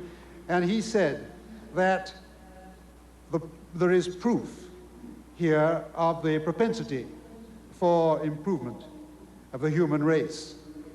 And I think that in the convulsions of that century that was finishing, one could already begin to see the bright dawn of the promises of freedom. Et voilà que nous sommes, nous aussi, au tournant d'un siècle et même d'un millénaire, moment qui invite à s'interroger sur soi et sur l'état du monde. Je bornerai mes réflexions, mesdames et messieurs, à cette unique question, posée depuis l'origine des temps: comment expliquer que l'homme qui accomplit tant de progrès dans sa connaissance de la matière et qui présente chaque jour davantage la mesure des deux infinis, le grand et le petit, comme l'écrivait notre Blaise Pascal, comment expliquer que l'homme, au risque de se détruire, en détruisant ce qui l'entoure, en maîtrise si peu et si mal les effets? And now we find ourselves here again at the turn of a century, and even at the turn of a millennium, a time which I think is right in order to put questions to oneself about both oneself and the state of the world. Now, ladies and gentlemen, I would like to restrict my thoughts on this for the moment to one single question that was already asked at the beginning of time. How can one explain the fact that man, who has made so much progress in the knowledge of the secrets of matter, and who each day manages to get a better grasp of the two infinites, the infinitely great, large, and the infinitely small, as our Blaise Pascal wrote, how can one explain that man, at the risk of destroying himself while destroying the world that surrounds him, how can one explain that man exercises such inadequate control and such little control over the effects of his own action? Des maladies, des épidémies, jadis fatales, ont été vaincues. L'espérance de vie moyenne dans les pays industrialisés est passée de 50 à 75 ans. L'ingénierie médicale, le scanner, le laser permettent des investigations et des interventions d'une précision inimaginable. L'homme dispose, avec l'atome, d'une source d'énergie inépuisable. L'informatique multiplie à l'extrême ses capacités de calcul et d'analyse. Depuis la Terre, satellite d'un petit soleil, perdu parmi des milliards d'étoiles, il se lance à la conquête de l'espace et étudie déjà comment le mettre en valeur. Le développement des télécommunications organise la diffusion simultanée de l'information dans tous les points du globe et la relation instantanée entre les hommes, où qu'ils soient. On transforme les modes de production et de communication, on invente des matériaux nouveaux, des sources d'énergie, des moyens de transport sur les chemins de l'univers. Diseases, epidemics that used to be fatal have now been conquered. The average expectation of life in industrialized countries has increased from 50 to 75 years. Medical engineering, scanners, lasers, all these make possible investigations and interventions of a degree of precision which could hardly have been conceivable only recently. Man with the atom disposes of an inexhaustible source of energy. With computers, he can multiply almost to the infinite his capacity for calculation and analysis. And from this Earth, satellite of a small sun, lost among billions of stars, he is setting out into space for the conquest of space, and at the same time he is already studying how to harness its resources. The development of telecommunications makes possible the simultaneous broadcasting of information to the four corners of the Earth at the same time. And it also makes it possible to establish real-time communication between men and women wherever they are. Modes of production and communication are being transformed. New materials are being invented. New sources of energy, new means of transport along the paths of the universe. Les recherches sur la physique du solide, les architectures informatiques ou celles du rayonnement laissent prévoir des bouleversements plus extraordinaires encore de nos façons de penser et de vivre. Par la biologie moléculaire, on aborde le décryptage du programme génétique qui gouverne la construction des êtres vivants. Cet alphabet de la vie dont les milliards de combinaisons font l'homme ou la fleur, la bactérie ou l'éléphant. C'est sans doute de tous les secrets arrachés à la structure intime de la matière, le plus impressionnant, car il nous mène au seuil du patrimoine héréditaire de l'homme, élève, en même temps que de nouvelles chances de vaincre nos maux, de nouvelles interrogations éthiques sur les droits de l'homme et de l'espèce humaine. Research on solid physics, on computerized architecture, or on radiation, all these things allow us to hope for even more extraordinary upheavals in the way we think and the way we live. By molecular biology, we're beginning to decipher the genetic program which determines the construction of living beings, this alphabet of life, whose billions of combinations will produce either a man or a flower, a bacteria or an elephant. And of all the secrets that we've managed to extract from matter, the most intimate forms of matter, this is perhaps the most impressive because it brings us to the threshold of our hereditary biological heritage, the heritage of man. And this at the same time brings up new opportunities for conquering the evils and the diseases which beset us, but at the same time, new questions of an ethical nature on the rights of man and the rights of mankind. Il en va de ces découvertes comme de celles des temps passés. Elles ne sont ni bénéfiques ni diaboliques en elles-mêmes. De l'étude de l'infiniment petit à l'observation des étoiles englouties comme dévorées par les trous noirs de l'immensité sidérale, voilà de quoi l'homme a été capable en ce dernier demi-siècle. Et pourtant, il reste en retard sur la vision de son esprit et sur le génie de ses mains, incapable d'appliquer à la nature, à ses semblables et à lui-même l'imagination, l'audace et l'ambition qu'il déploie partout ailleurs.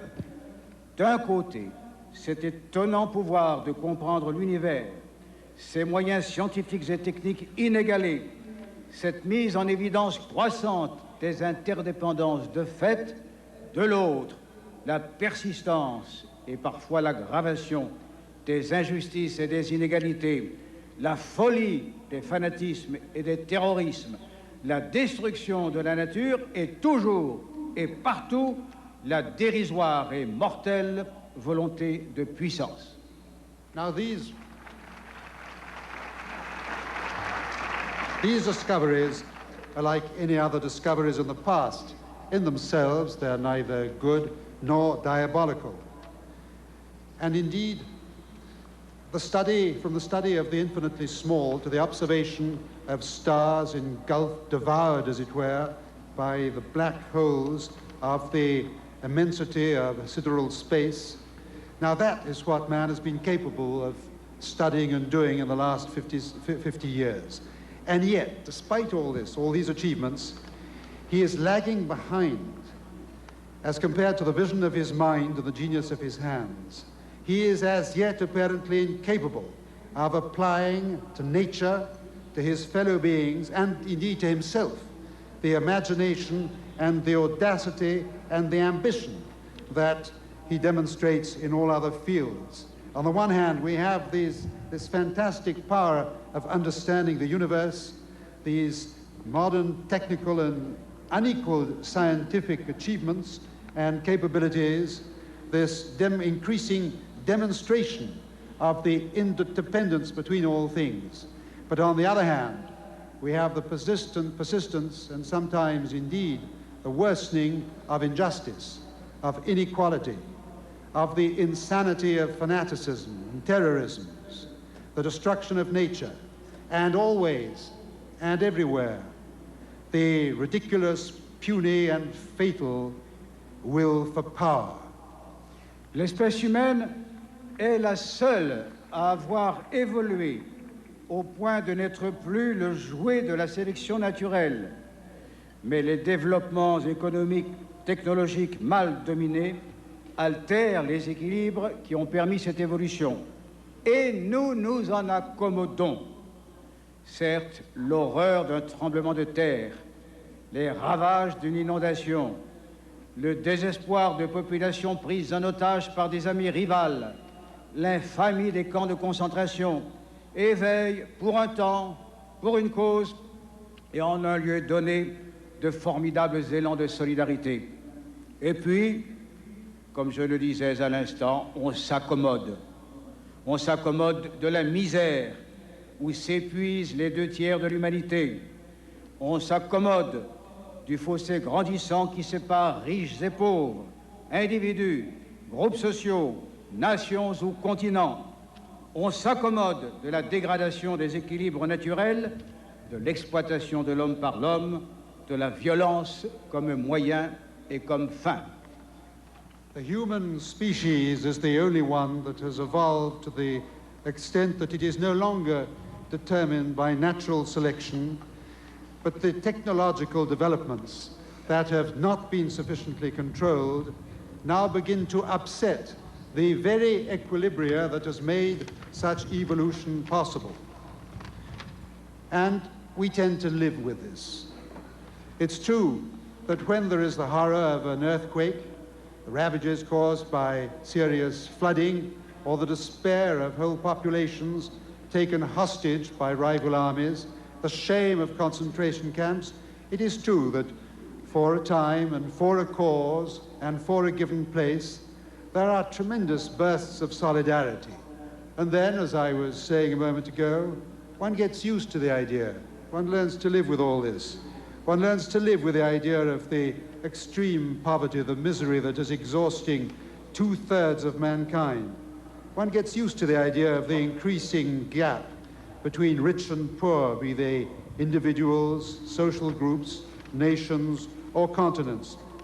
One learns to live, apparently, with this deterioration of one's natural equilibria, with the exploitation of man by man, indeed with violence, considered both as a means and an end. Bref, nous n'avons pas réussi, l'avons-nous seulement cherché, à adapter nos comportements au rythme des mutations que nous avons nous-mêmes provoquées. Vous disant cela, s'imposent à mon esprit 2 exemples, 2 problèmes que chefs d'État et de gouvernement, responsables des affaires du monde, nous avons à traiter dans les semaines et les mois prochains et dont j'attends que l'on se saisisse autrement qu'on ne l'a fait jusqu'alors. D'une part, le sous-développement et son corollaire, l'endettement, qui frappe d'impuissance et de malheur 3 milliards d'êtres humains et qui exige de nous, pays plus riches, que nous prenions enfin conscience de notre devoir et de notre intérêt. D'autre part, la pollution de la nature qui bientôt n'épargnera personne et qui commande un plan de sauvetage d'extrême urgence. Well, we have not succeeded, have we even tried, to adapt our behavior to the rhythm of the mutations that man himself has caused. Now, in saying this, what comes to mind are 2 problems, which, as heads of state and government responsible for world affairs, we will have to deal with in the coming weeks and coming months. And it is my wish that we will be able to attack these problems differently from the way we have done so in the past. And these two problems are, first of all, underdevelopment and what goes with it, the debt, which brings powerlessness and misfortune to 3 billion human beings, and which in fact requires that all of us in the rich countries, we should at last become fully aware of our duty and our interest.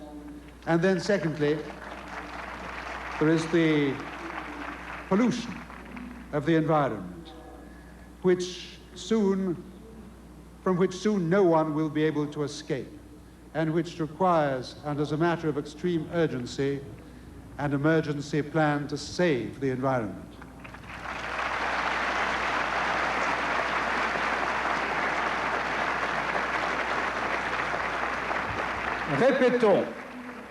Répétons ces vérités premières, si évidentes qu'on les oublie. Il n'y a qu'une humanité sur la Terre, et cette Terre, c'est la nôtre. Entendant la main, comme l'aveugle qui cherche à deviner l'obstacle, nous touchons en naissant le terme de notre existence, tandis qu'un je ne sais quoi d'éternel nous invite en nous-mêmes à considérer l'univers comme s'il était notre jardin devant la porte de notre maison. La mort de l'environnement, c'est la nôtre. Que sommes-nous, sinon la nature elle-même, comme l'orme et le chêne, le cheval et l'abeille, comme la rose et le réséda, comme tout être vivant, animal, végétal, utile, nuisible, indifférent. Oui, la Terre est notre planète.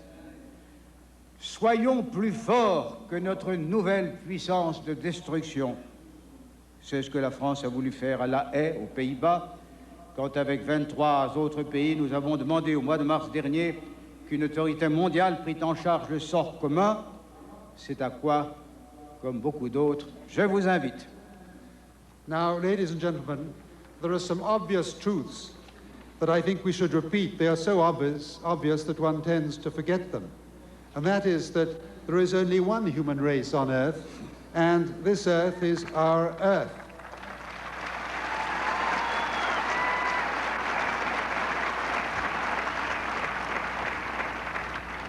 And as from the moment when we are born, as we move forward like the blind man with outstretched hands trying to sense the obstacle, we can already touch the end of our existence.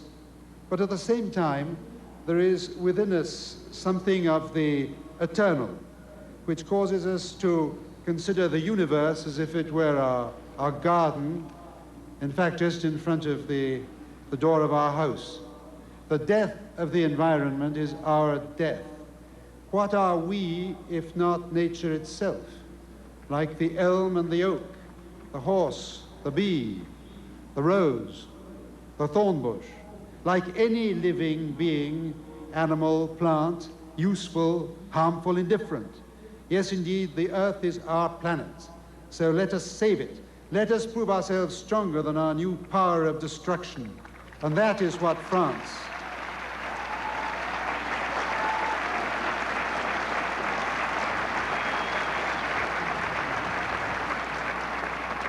France, has tried to do at The Hague in the Netherlands, when with 23 other countries, we have called, this was last March, for the setting up of a world authority that would assume responsibility for our common fate. And it is to this endeavor that, like many others, I would invite you to join.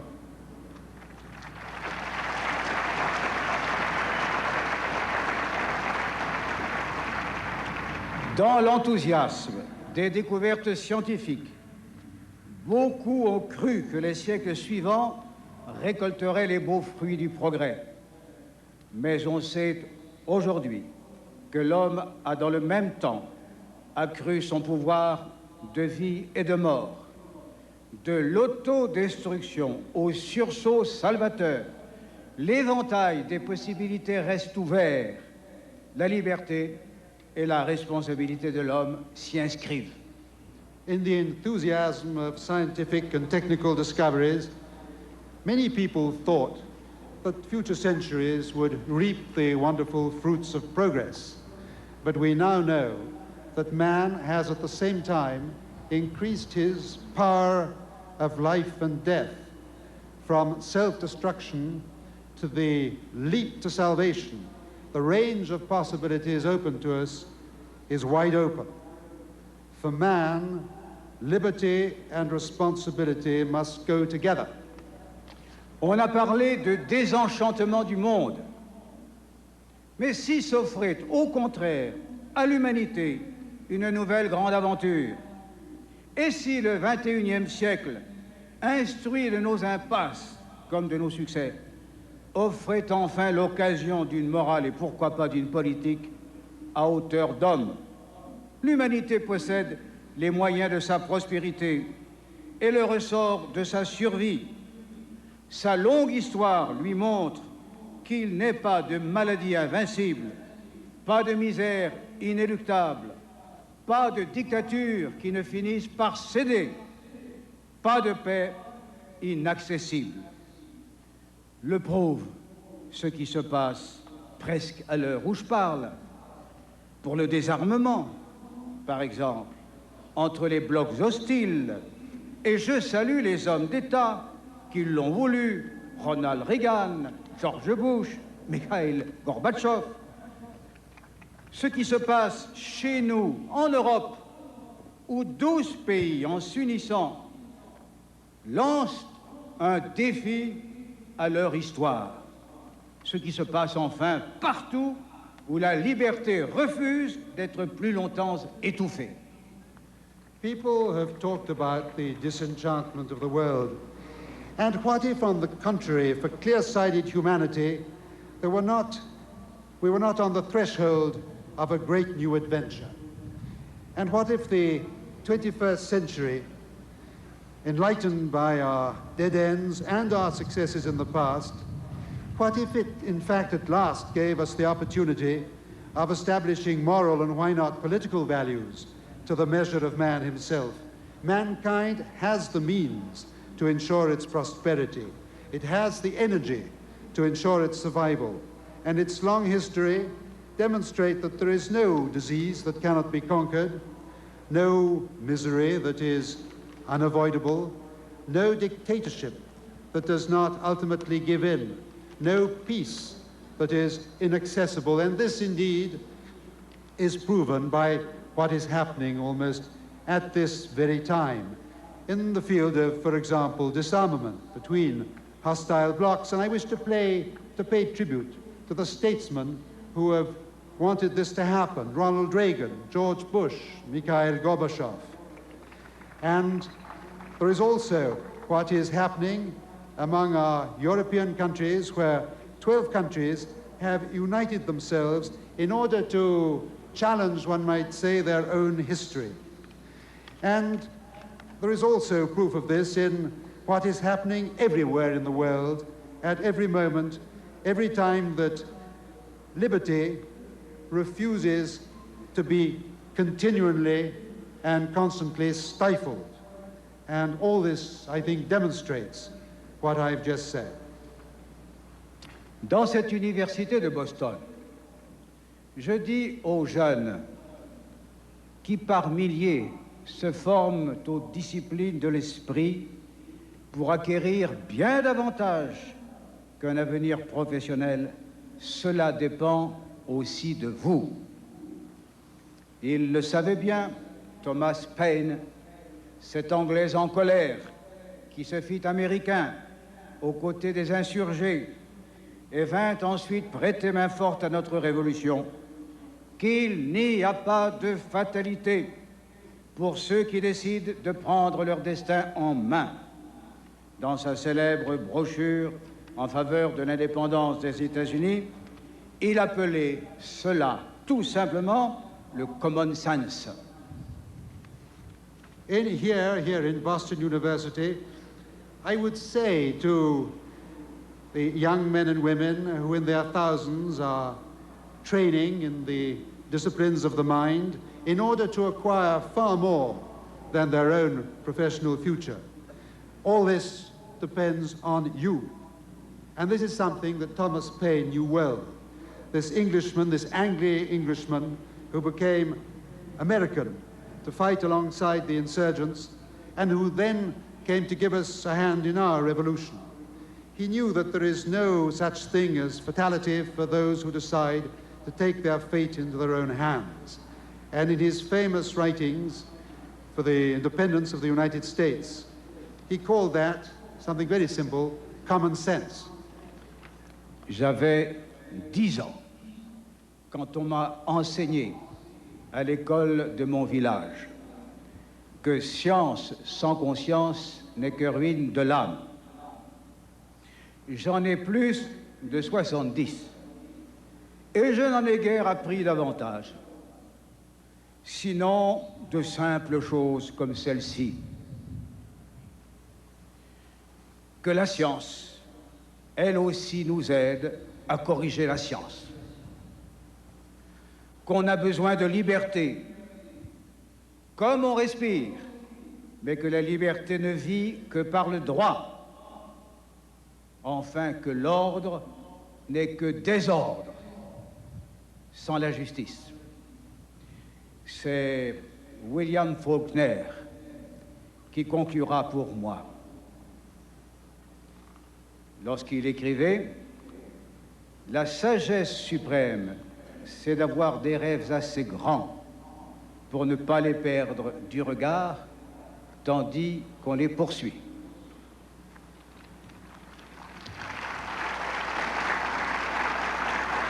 I was 10 years old when I was taught in the village school that science without conscience is nothing but the ruin of the soul.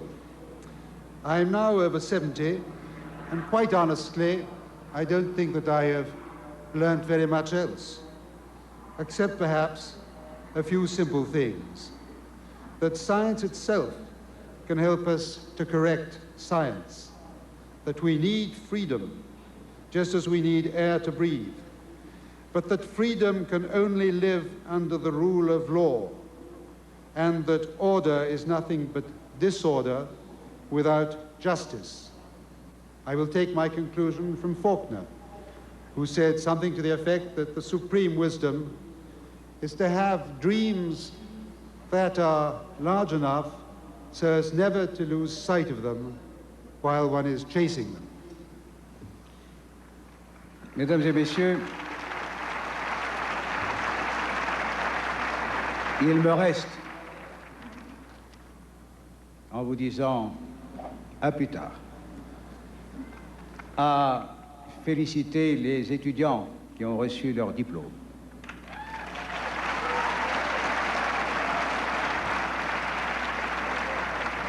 Ainsi que les lauréats que nous avons applaudis tout à l'heure. Je remercie l'hospitalité de Boston, de l'Université de Boston.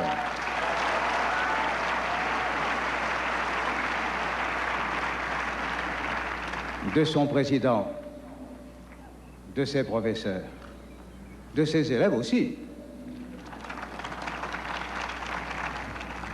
Je remercie enfin le président George Bush et Madame, que je connais depuis déjà quelques années et dont je connais les grands mérites.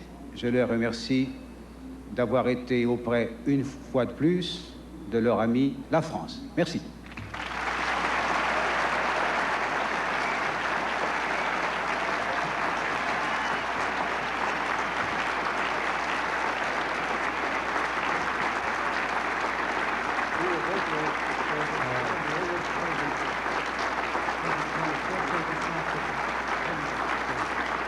Ladies and gentlemen, before saying, as I will in a moment, see you later, I want to congratulate all those who have graduated here today. I would like to congratulate the laureates of the prizes for the faculty. And I would like to thank Boston University and the City of Boston for this wonderful hospitality. So I would like to thank the president of the university and the faculty, and indeed also the students, for their hospitality.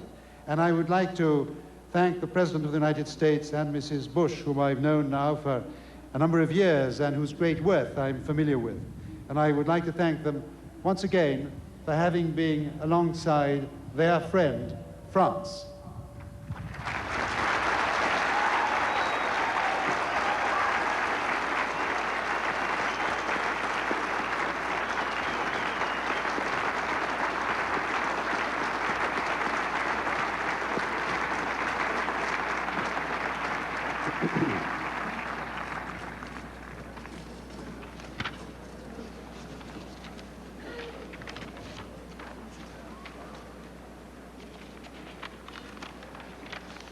Will Trustee Grissinger bring our honored guest to the podium?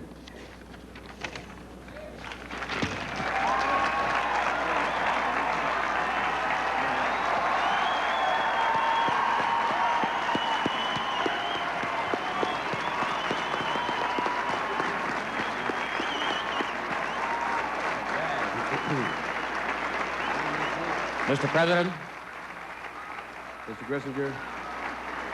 Mr. President, I have the honor to present George Bush, President of the United States, for Boston University's honorary degree.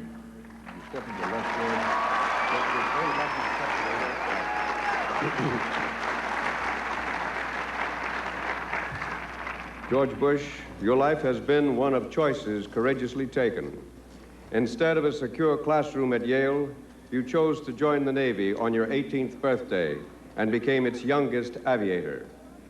When your torpedo bomber was hit by Japanese fire, you completed your mission rather than turn back. Instead of a family job on Wall Street. For merely, I think you said, a basis for further dialogue. Is the U.S. position negotiable at this point, and how do you sum up the likelihood of resolving this before the NATO summit? I think great progress has been made. One way to guarantee there will not be progress is to lock each other in public statements, and so I do not intend to comment on the specifics. The report I saw from Bonn was somewhat more encouraging than the way you phrased this one in terms of being very, very close together with the Germans. This is an alliance that contains many countries, and we are in active consultation with the Germans and others. And of course, I had the benefit over this weekend of the hearing directly from President Mitterrand of his views. But I think that we could well have this resolved before the summit. Monsieur le Président, qu'est-ce que vous diriez aux étudiants chinois? Monsieur le Président, qu'est-ce que vous diriez aux étudiants chinois? Qu'est-ce que vous diriez aux étudiants chinois? Je leur dirais que la liberté est l'un des biens les plus précieux du monde, mais j'ai l'impression qu'ils l'ont deviné par eux-mêmes. You spoke about the common bonds between the United States and France and the economic changes that were becoming about in 1992, and of course the obvious benefit to the United States. Yet we have an immigration law at present that disfavors Europeans. Could you see this matter being resolved so that Europeans can continue to contribute to the United States? I want to see the immigration matter resolved, and yes, I do foresee it being resolved.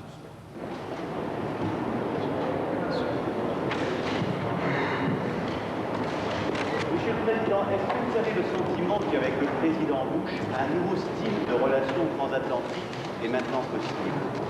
Vous savez, d'un président